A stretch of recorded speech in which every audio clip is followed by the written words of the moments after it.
Yeah, well, hi everybody. So my name is Michel den Herder, and I work at the European Forest Institute. So yeah, I've been doing agroforestry research for about 10 years now. Yeah, and I would like to tell you a little bit about the opportunities or the possibilities for agroforestry in Finland.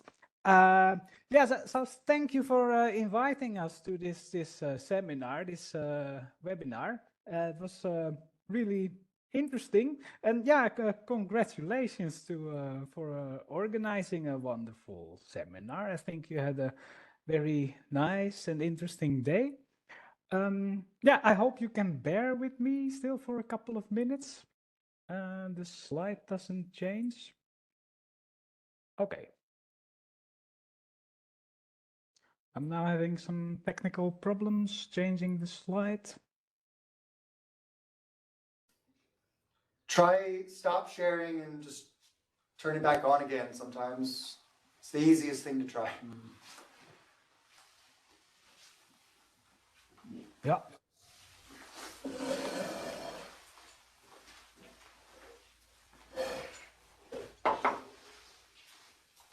Is it still not?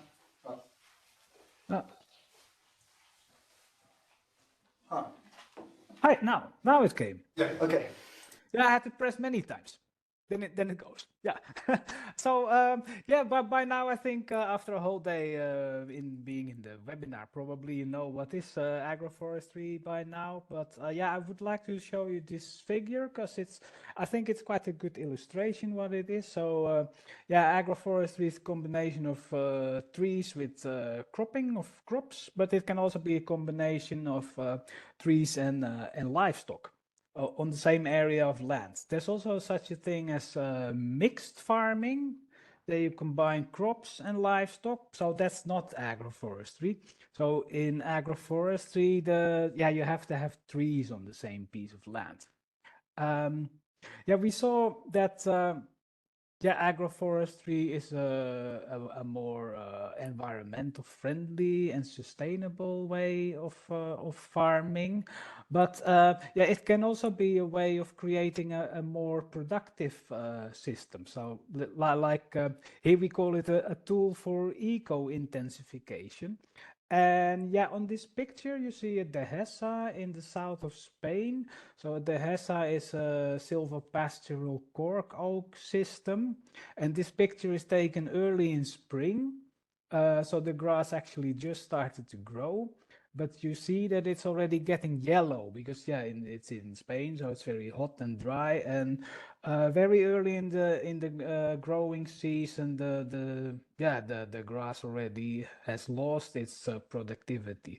But around these trees, you see that there the grass is still green, so there the productive season it lasts a bit longer.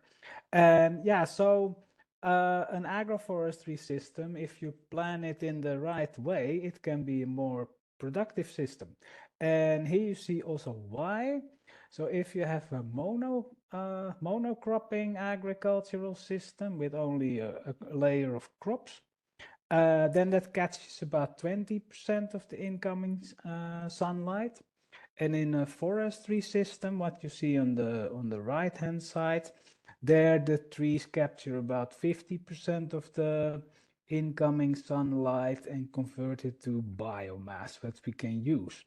But if you have a multi-layered system, like in an agroforestry system, so you have a crop layer and a tree layer, you can capture much more of the incoming sunlight and convert it to biomass that we can use for timber, but also for food production. So from research, it has been shown that agroforestry systems, when planned well, they can have a higher productivity. It can be even around 40%, but there's quite a big variation. So it can change between like 20 to 80% increase in mean biomass production. Here you see, this is another picture why why agroforestry can be a more can also be an effective system for climate mitigation and adaptation to climate change. Yeah, if you have a monocropping system, then you use actually only 1 meter above ground and 1 meter of 1 meter below ground of your arable land. But if you plant trees in a arable field, so you increase the carbon storage, but you also make much more efficient use of the soil. Like these tree roots, they sometimes they compete with the crops, but if you plan it well and because of plowing, because yeah, roots you can also prune them, then they go below the roots of the crops and they actually don't interfere with each other so much. And these these tree roots, they can take up nutrients from much deeper soil layers, and also they can take up water from much deeper layers in the soil. So they function like a water pump or a nutrient pump, and they recycle the nutrients from much deeper layers. And in case if you have excess nutrients in farm land, then they capture quite a lot of the excess nutrients. So in a monocropping system, all these nutrients they are leached away. They can end up in the water streams. But yeah, if you plant trees in farmland, then yeah, you also prevent quite a lot of runoff of nutrients. So there's multiple benefits of agroforestry. So it can improve the microclimate, what is needed for crop production. It can help in reducing erosion and nutrient leaching. It can help in improving water quality and biodiversity. But one aspect we didn't talk about today is that, or at least I think, the agroforestry landscapes, people like being in those. People enjoy a lot being in these kind of semi-open landscapes. So and yeah, these landscapes, they can also be quite beautiful. So these, if yeah, in agroforestry landscapes, they would also provide yeah, opportunities, for example, for recreation in rural areas. And yeah, nowadays a hot topic is that agroforestry can also store quite a lot of carbon in above ground and below ground biomass. Yeah, we did some research how much agroforestry there actually is in Europe, and also where it would be good to have more agroforestry. So there's a lot of farmland in Europe. About 40% of the land cover in Europe, that's yeah, that's occupied by farmland. And yeah, here we use some remote sensing data. So we were looking at trees in farmland.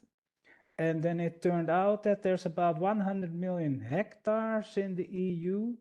So that's about 60% of the farmland where there isn't a single tree.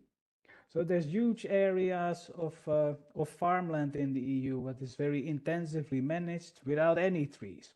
And yeah, these areas, they also they are the same areas where you have a lot of environmental problems, for example, with drought damage, but also erosion, and water quality is quite bad. So in these red areas, yeah, there it would be good to start thinking about, is there a possibility to convert some areas, for example, to agroforestry? And then we also calculated, or we did some literature research about how much carbon is stored by agroforestry. So that was about, was it 5 tons of carbon per hectare on average for whole Europe? And Then we calculated if some of these red areas, if we would convert them to agroforestry, how much carbon can be stored by that. And then we came to a number of 80 megatons of CO2 equivalents for whole Europe. And that's, now there is a strategy to make the land use sector in Europe carbon neutral by the year 2040, I believe. But it's very hard to reach those targets, to reach carbon neutrality.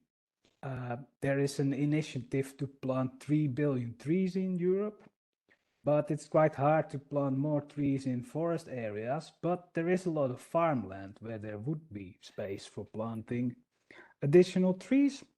So actually, if we convert some areas, some of these red areas to agroforestry, then we could store quite a lot of additional carbon, and that could help quite a lot in reaching carbon neutrality in the land use sector. Yes, so this so today was about silvoarable agroforestry, but there's many different types of agroforestry. You can have in most countries agriculture and forestry, they're strictly separated. But actually you can have agroforestry, you can have it on agricultural land, but you can also have agroforestry in forests and also in urban areas. Yeah, for example, in agricultural land, you have silvoarable, like alley cropping, but also silvopasture, where you have grazing animals in wood pastures, or you can have grazing animals in orchards, but also hedgerows and windbreaks and riparian buffer strips are very important. In forested areas, you can have grazing animals also in forests. But yeah, in forests you can also have forest farming, for example, that you cultivate mushrooms or wild herbs in forest areas. But even in your own garden, you can yeah, you can start an agroforestry system, and actually they're very common all around the globe. So they're called home gardens. Yes. Actually, home gardens are very important for food security. So quite a lot of people worldwide, they get their food from their own home garden. So a home garden is also an agroforestry system, and in some countries you have these gardening areas where you can rent a piece of land. So it's like community grounds, so people can also cultivate crops there. Yes, we have one project where so it's in different countries, in 6 countries in Europe, so also in Finland. And there we try to spread the information about agroforestry, about the possibilities for agroforestry. But we also try to develop decision support models. For example, that farmers can see if I start this and that agroforestry system, what can be the expected yield, or what can be the biodiversity benefits, or what can be the benefits for carbon sequestration.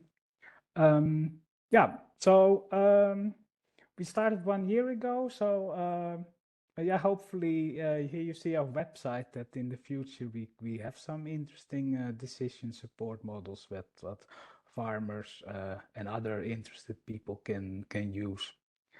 Yeah, so yeah, we spoke that agroforestry is is not very well known in Finland, but it actually has a very long history. For example, reindeer herding and wood pastures, they have been in use already for thousands of years. And also most Finnish families, they collect non-wood forest products like berries and mushrooms. Yeah, a new agroforestry system is the alley cropping system. So that's not very much practiced in Finland. but in other European countries that's more common, but still it's quite rare.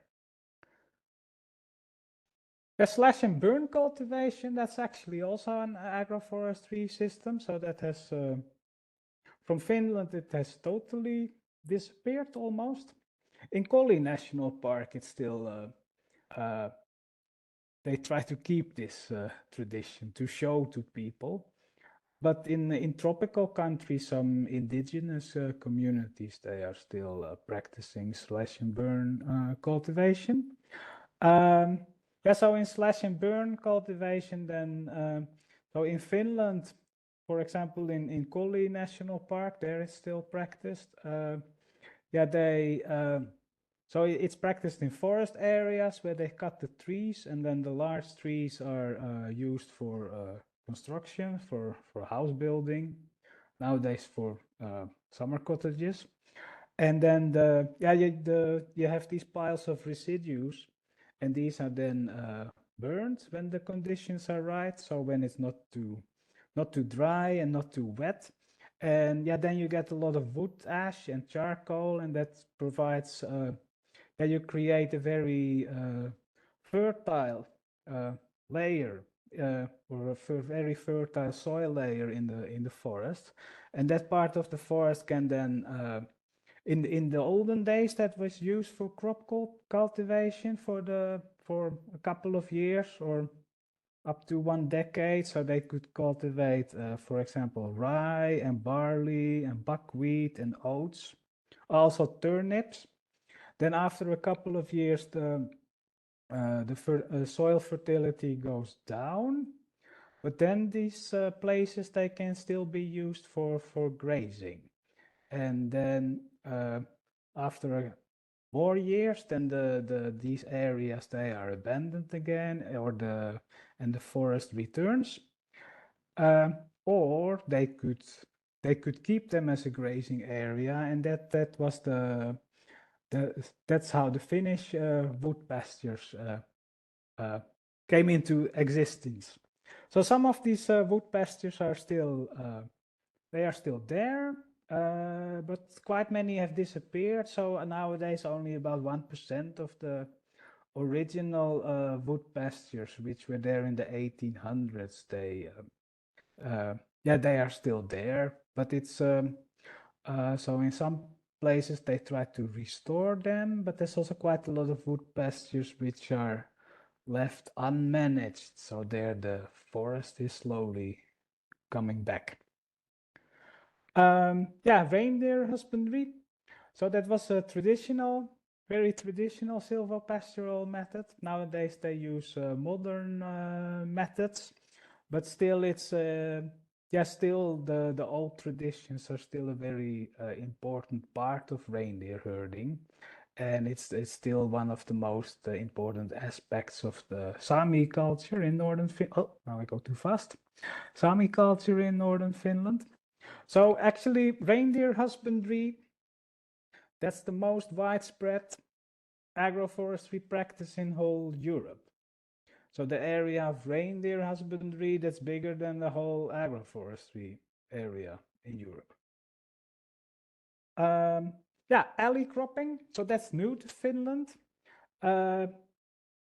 You would think Finland is full of forest, so why do we need more trees? But actually in southern and western Finland, there's very large open fields, and there is in dry summers there is already problems with drought damage, as we saw in Lill-Nägels.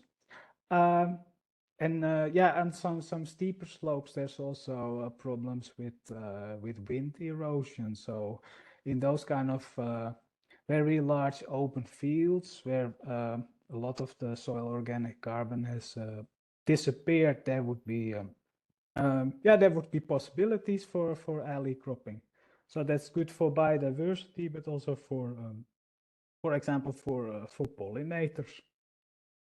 Mushroom cultivation is interesting. So there's different kind of species of mushrooms, what you can grow on dead wood or living trees. So shiitake mushrooms or oyster mushrooms, so they are edible mushrooms that grow on, for example, on birch logs. Then you can also grow chaga mushrooms or reishi mushrooms on living birch trees. So that's interesting for forest owners. There's also companies who can help you with that. Yeah, so if you're interested in mushroom cultivation, there is yeah, there's many companies who can help you or can provide advice for you.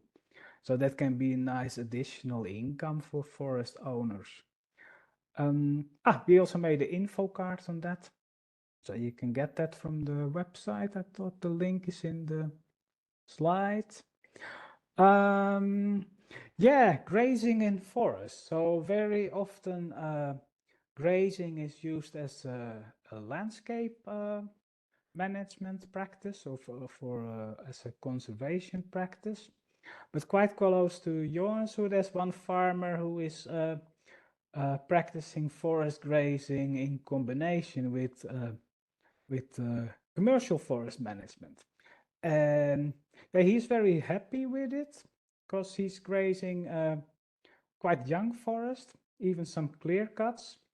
And the sheep, if you have the right grazing pressure, they don't browse the pine and spruce seedlings, but they mainly they browse the deciduous, deciduous shrubs and small seedlings. So like that, you need to spend less effort on thinning your forest. So actually, you can save quite a lot of money because you don't have to do so much thinning or cleaning of the stand. Because the sheep they eat all this the shrubs and seedlings. They eat them.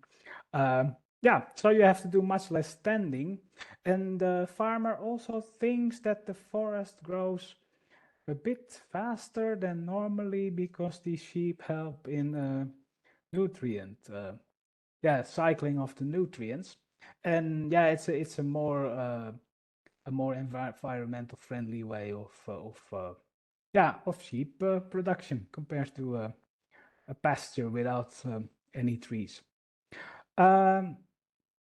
Yeah, so we think of agroforestry as a agricultural practice, but actually you can forests are also very important, or they would provide a big possibility for agroforestry. So EU farmland was about 40%, so EU forest land is also about 40%. And yeah, the forest they can for example, there you can practice forest farming like berries, mushrooms, and wild herbs, but also forest grazing. And yeah, so in one of the first slides, I showed you the tree cover in Europe, and we saw that most of the EU farmland was without any trees.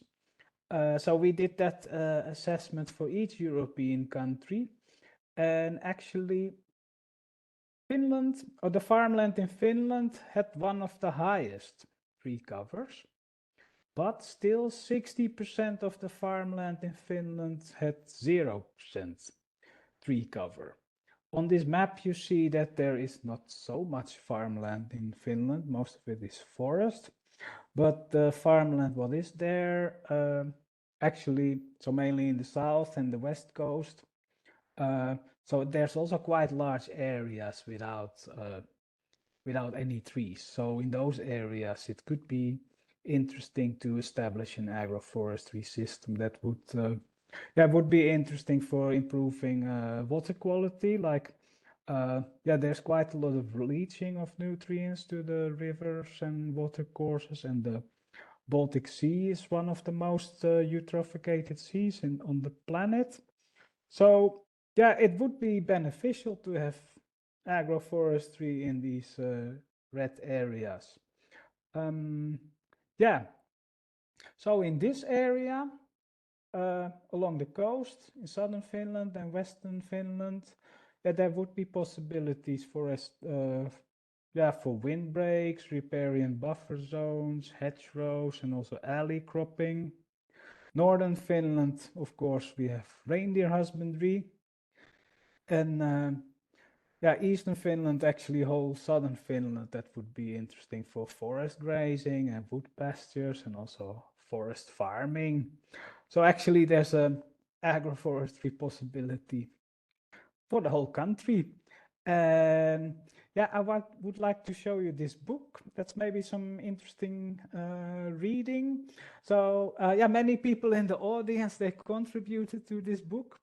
So that was great to do that together. And in this book, many different types of agroforestry, they are described in more detail. So there is very like hedgerows and windbreaks, they're quite simple to establish, but other systems like multi-layered forest gardens, they require a bit more planning. So depending on what you want or how much you want to learn or do it step by step, maybe you can have a look at this book and get an idea what kind of different possibilities of for agroforestry there are in Finland. Well, that was my last slide. I hope I didn't overload you with information, but you can always write. So thank you very much. And maybe I stop the slideshow here. I'll let him click 1, 2.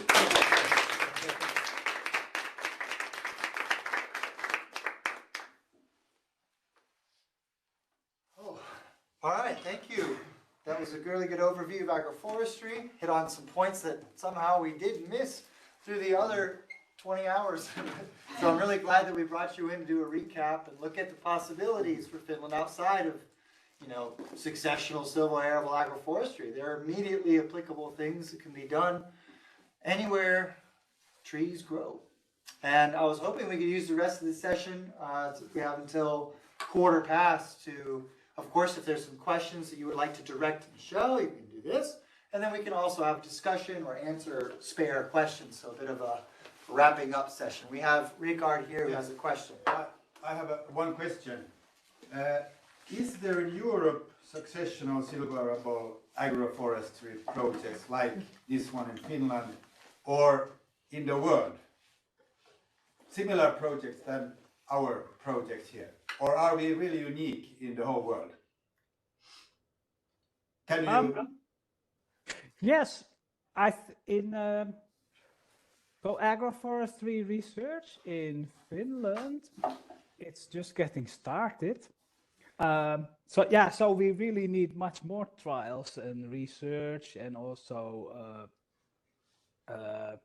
more different kind of decision support models. But like in countries like Spain and Portugal and Italy, there they have done already like 20, 30 years of research on agroforestry. And I think somebody wrote in the chat in the Netherlands, there was a project very similar. So there is research going on. And, but I was just asking similar than our, because there are so many different models. So especially these successional silvoarable agroforestry that we are doing now in this project. So are there similar projects or examples in Europe or in the world?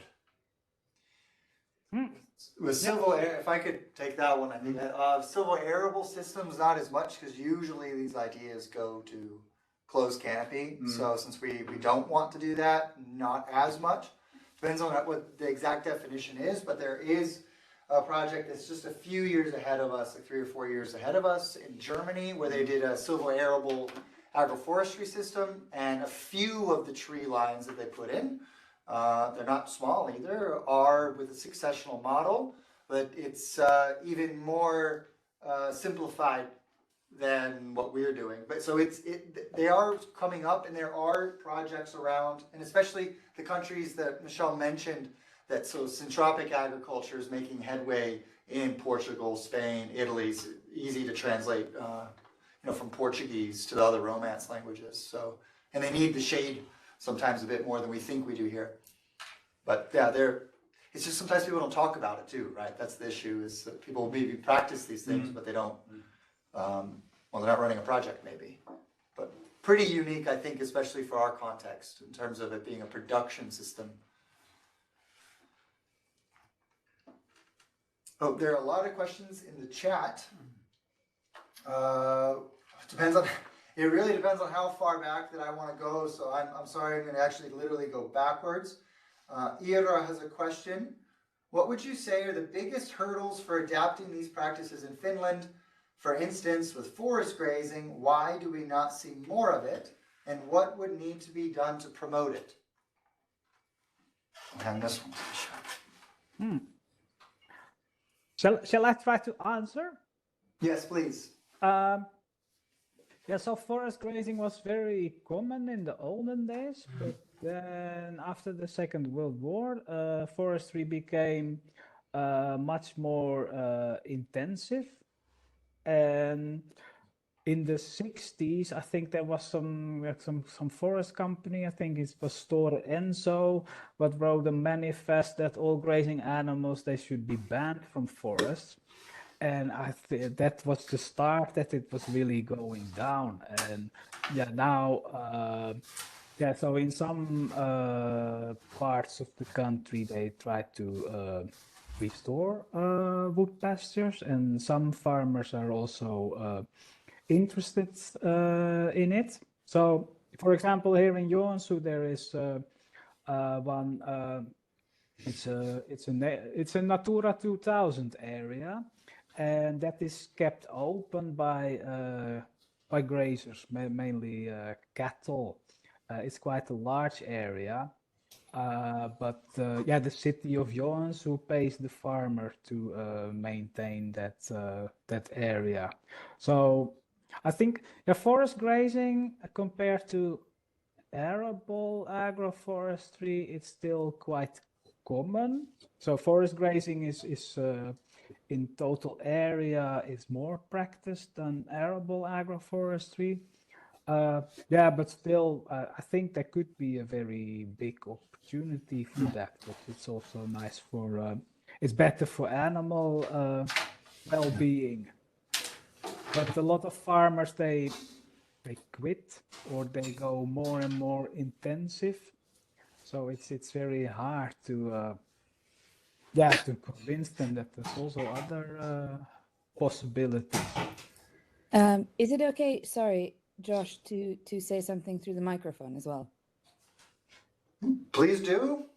Hi, I was asking the question about that. So just to comment on that, because I'm a student at the Helsinki University Faculty of Agriculture and Forestry, and you can see kind of at the university level how agriculture and forestry do not communicate with each other. The students are completely segregated. The teaching is completely kind of segregated. So wondering if there's something already in the kind of way that we do the research and in the way that we bring people together from agriculture and forestry that should be done to kind of advance this topic. Yes. Yeah, absolutely. There is also very few courses on agroforestry in Finland. So it's great that at Novia there is an agroforestry course. At the University of Eastern Finland, there was 20 years ago a course on tropical agroforestry, but that is now retired. So now there's no agroforestry course anymore. So definitely we also, the forestry and agricultural students, they should be put more together. And there should be more agroforestry courses. No, I don't have anything else I could really add on top of that. I mean, it's just, we need to talk to each other more. We have another question? No, I have a comment. A comment. So Thanks for the question, Iira. One thing is also what the forest grazing actually produces. Earlier, it produced dairy, and there were small local dairies that could take care of the milk that came from often then cows that were grazing in the forest. And this whole practice has disappeared from Finland altogether. Whereas in Sweden, for instance, there's a little bit more of it, and there is more small-scale dairy production also going on. So it's a complex question, not only of agriculture and forestry, but actually also of food system and food production.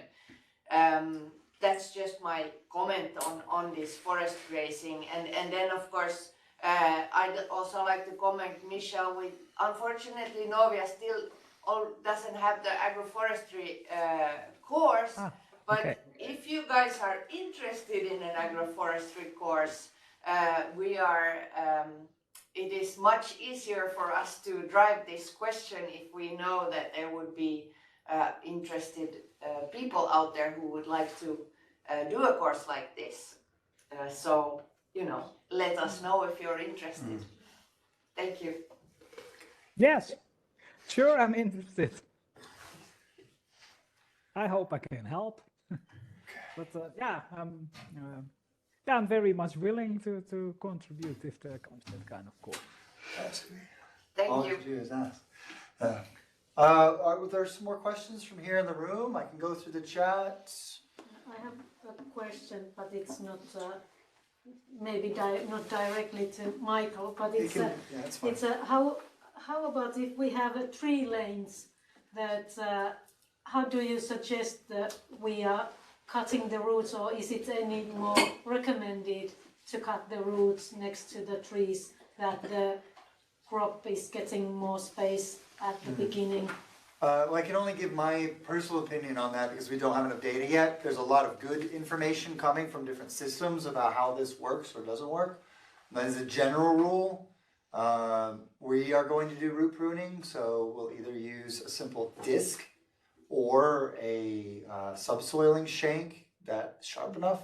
And then we're going to put that probably keep it around 30 centimeters depth because we have a silvoarable system. And right now, it's not as big of an issue because the trees are small, but I also we need to start doing it next year even because we don't want the root systems to be invested in and then come back later and prune off that root. So you know, when you prune a tree above ground, you don't just wait for it to grow and then say, oh, now I'll chop it off. You need to take it off while it's small. So we want to reduce that pressure because those little seeds of annual crops, even if we put them in mixed intercrops and we spray them and do all these things with them, they're this big and the root system is this big. So you're not going to have a good crop next to a tree, especially when they're large like that. So these annual crops need protection from the overwhelming power of a larger fruit tree. In a silvopasture system, I think it really is going to depend on that context. How strong is the meadow that you're already working on? How strong is that pasture? It might even actually be the opposite then, that you would be root pruning to protect the trees during establishment from the rooting of the perennial herbaceous plants. So like not trying to protect it from going out, but protect things from going in. So it's really kind of a context-dependent question, I think. So do you think that like willow roots, they will go deeper because they are quite on surface, or birch tree, it is quite surface. So if you are cutting that, is there any well, some will probably start to go a bit deeper, like what is deep, how many trees have been dug up in these kind of systems to even see what they're doing. We know that birch trees really do have a pretty flat profile, things like this. Especially one species I don't put in ours at all are the birch trees. I've had some bad experiences with them with other trees around.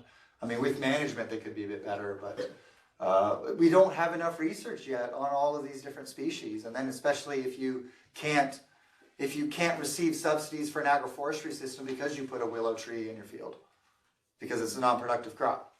Unless you register it in a certain way that's not, I'm talking about our kind of system that we're working on. There are ways to do it, but it's not clear enough yet, and we don't have enough data.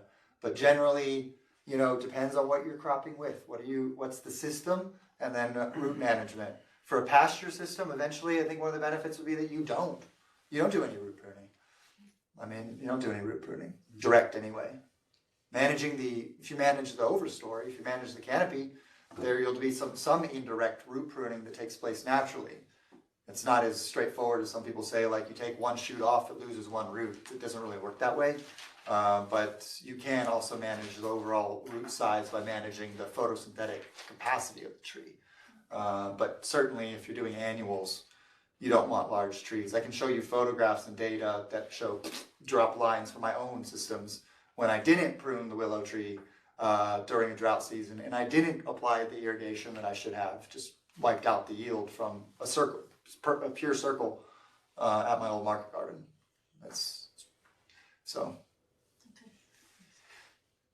Yeah, I think in France and Switzerland, they've been doing some research, digging up trees which were also pruned, and it turned out that the roots go much deeper. So where they normally spread out, you prune those.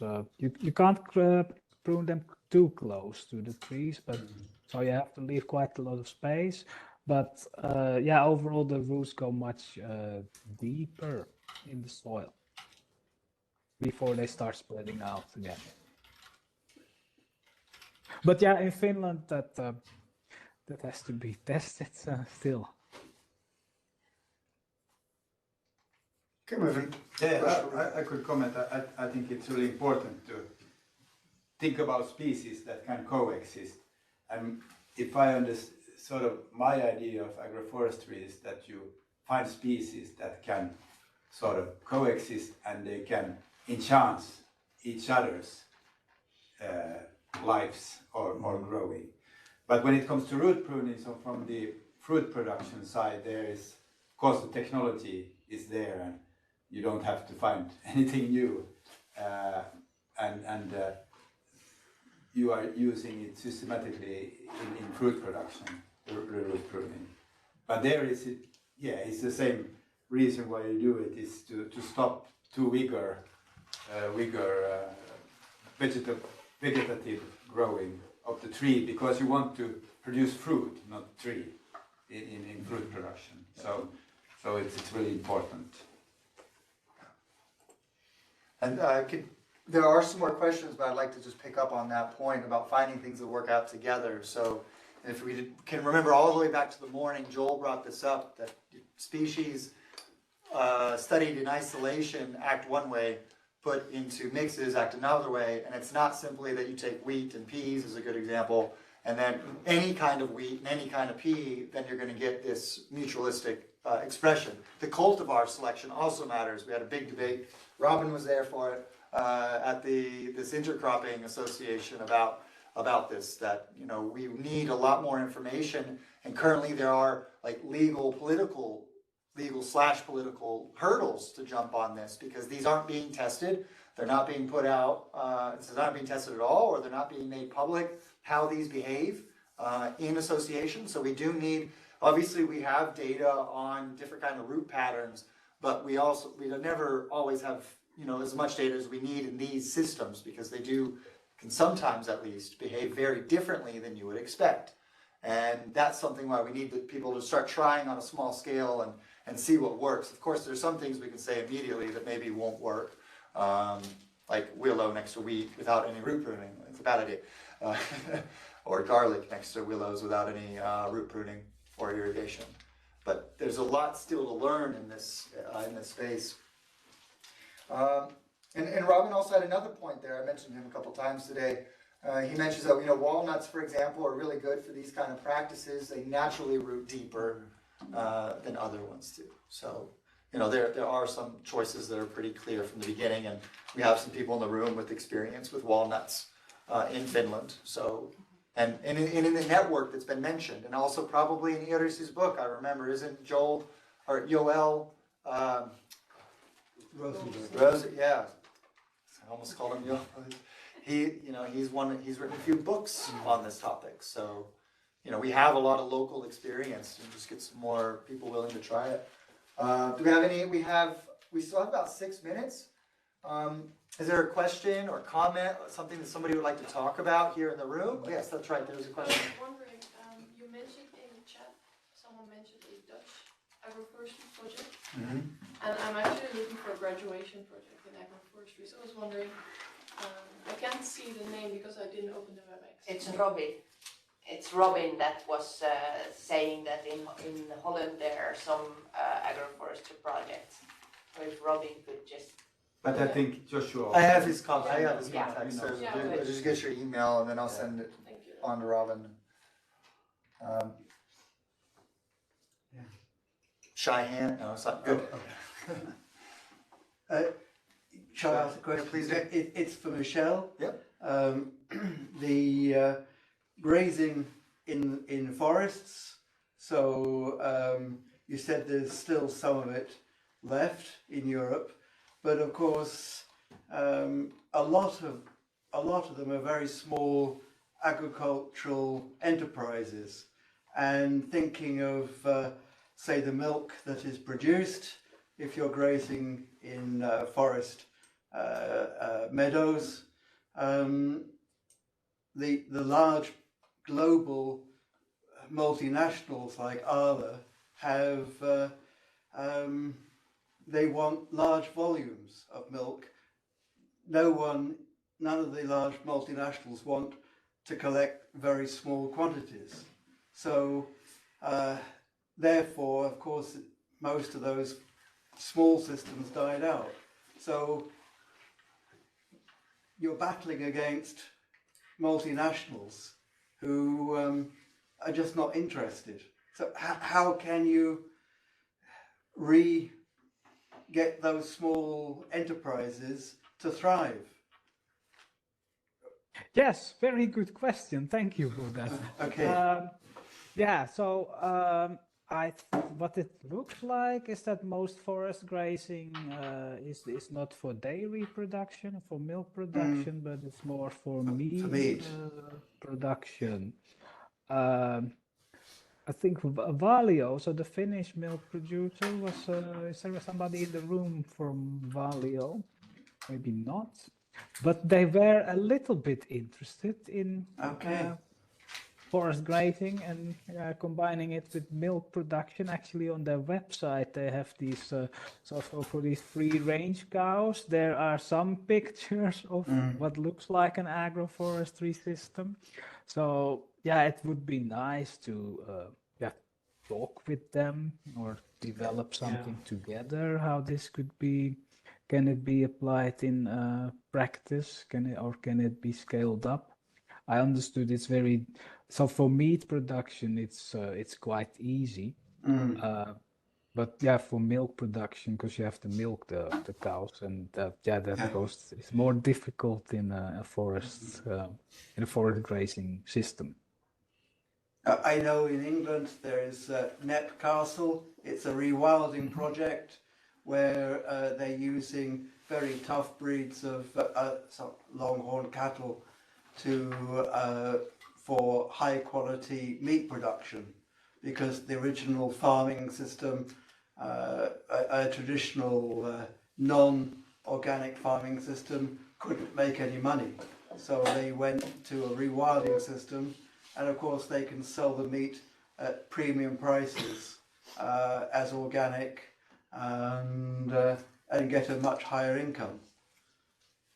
So it can be done, and of course you're increasing the amount of species, wild species of the forest and the meadows. So, yes, yeah. We have a follow-up to just kind of continue the discussion with Marianne. Yes, yeah. Yeah, I imagine I sit here in the corner, Michelle, so you can't see me, but you can hear me. It's absolutely correct. Valio has no forest grazing milk, although they like consumers to think so. And Arla certainly does not. No. And the system is not in any way adaptable to small-scale production of milk. And neither is meat. So if you want to have actually the value of your premium product out of also the meat, you need to think of a whole different system. So that's where the artisanal food production comes in. In Finland, we are very, very small scale on this yet, but they are there. In Sweden, it's been going on for 25, 30 years already, so they are further. In the UK, there's especially dairy is very well developed, although everybody, it's not nothing that you get super rich on, but you can live of it and you can have a living, let's say rural development as well. But you need to decouple it from the big industrial systems because it's like apples and pears. So could government assistance? We are of course hoping. So we're working.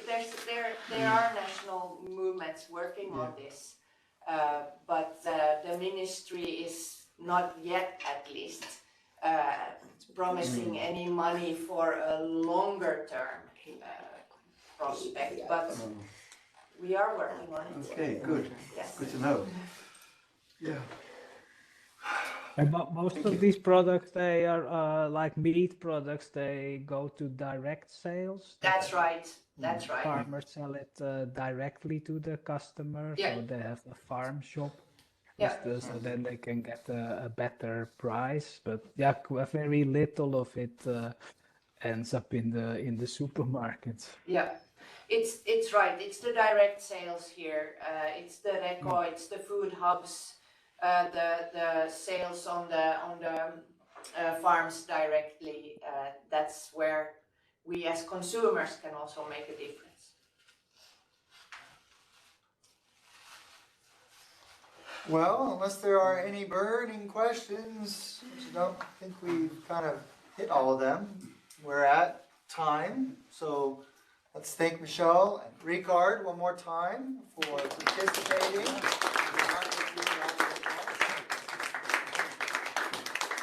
I want to thank everyone who made it out and also, managed to work through those technical issues that we had at the beginning of the day. So it's great to see that we had so many people stay on for so long.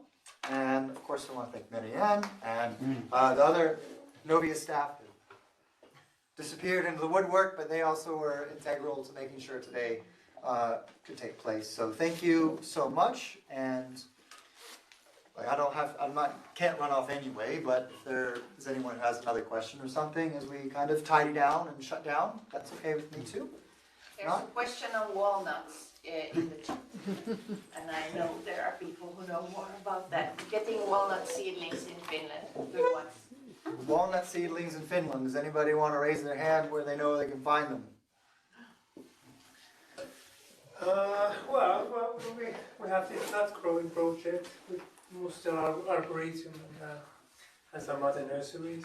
So you can join the network and just get young plants or even seed. Yeah, it's Douglas who's asking them in the chat. Yes, good, excellent. Is today Friday? Yeah. I don't know, it feels like it. Hey, I recommend also a big hand for Joshua for running this day very good. And it's been a really interesting seminar. Thank you.